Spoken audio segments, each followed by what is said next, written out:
Hi guys, it's Dr. Adriane Hines here from Wellspring Natural Medicine. So I am coming to you from sunny Florida, and I am at the car dealership right now because they are essential, and getting my oil changed is very essential to me in my life. So the reason why I'm doing this broadcast to you is there's been a lot of questions, some interest about vitamin C, and I really just wanted to clear up a few things and get some information out to you guys, because I feel like it's really important that we follow up on all of this.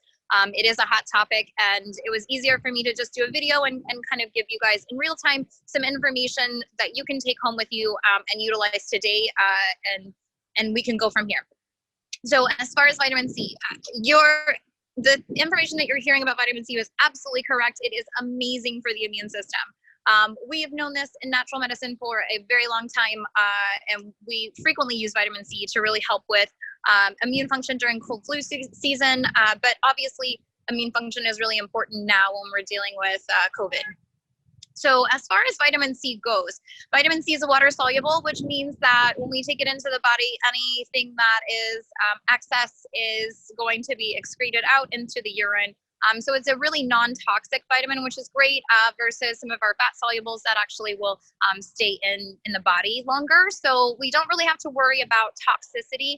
However, we do have to worry with vitamin C about bowel intolerance. And what is that? Bowel intolerance is a really, really nice way of saying diarrhea.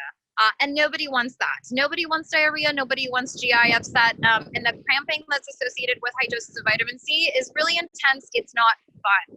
So here are my recommendations to keep you not only functioning well in the immune system, but also to keep you from being in the bathroom during your quarantine, because nobody wants to spend time there. Let's go outside. Let's have some sunshine in your backyard. Maybe do some yoga to relieve some stress and enjoy some sun. So I recommend for patients to do 2,000 milligrams a day. That's a really good base dose. Now, the reason why I start off with 2,000 is because I don't know how specific body types are going to react to this thing. So I tell patients, let's do 1,000 milligrams over divided doses. So 1,000 milligrams in the morning, and then you can do an afternoon dose. So that's 2,000 milligrams for the entire day. If you are noticing that after 1,000 milligrams that you are having some problems with your stomach being upset, some cramping, noticing any diarrhea, any GI problems, that tells me that your dose is too high for you. So we need to back that down. Okay, so if at 1,000 milligrams you're not having any problems, you can do that dose twice a day. Now, high doses of vitamin C are amazing for the immune system, but because we take them in a supplement and they have to go in through the GI, they obviously can cause problems at higher doses, which is why I don't recommend more than 2,000 starting out for patients that are taking them orally. If we are going to do high doses of vitamin C, they need to be done in an IV. And the reason why is because an IV is going to go straight into the bloodstream. We don't have to worry about it impacting the GI at all. And that's a really, really good way of getting that high doses of vitamin C really, really helping amp up the immune system. But again, that has to be done in an IV form. So keep that in mind when we're taking any kind of supplementation, is higher doses of vitamin C have to be done in an IV versus lower doses that we can take in the GI without having too much of an impact negatively.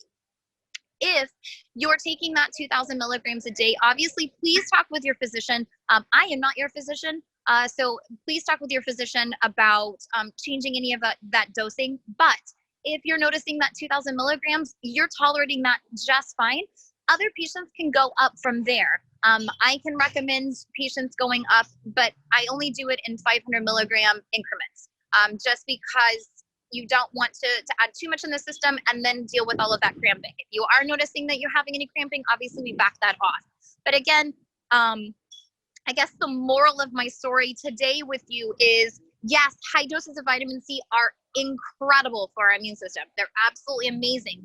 But we have to be careful about the route of administration. And so high doses of vitamin C are going to be exclusive for IV administration. So make sure that you find a physician's office that can do IV pushes or an actual IV infusion of vitamin C.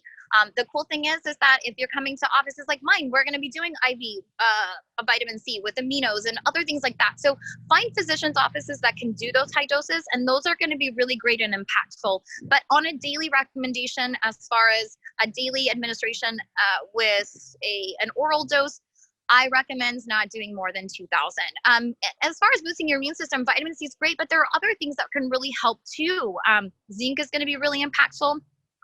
We can take things like elderberry. That's going to be really great and helpful for the immune system. So there are other ways of doing this that we don't have to exclusively go crazy with the high doses of vitamin C. I know we're seeing that a lot in the literature, and that's just because in some of the hospitals, they're actually doing IV administration of high doses of vitamin C. So keep that in mind. They're doing IV administration. So that's why they can get away with doing those and not have the problems with GI upset. So keep that in mind. And I guess if there's more questions, we'll definitely follow up. But hopefully you guys are staying safe. Make sure you're washing your hands, but you should be washing your hands anyway. So get outside and get some sun and be kind to each other.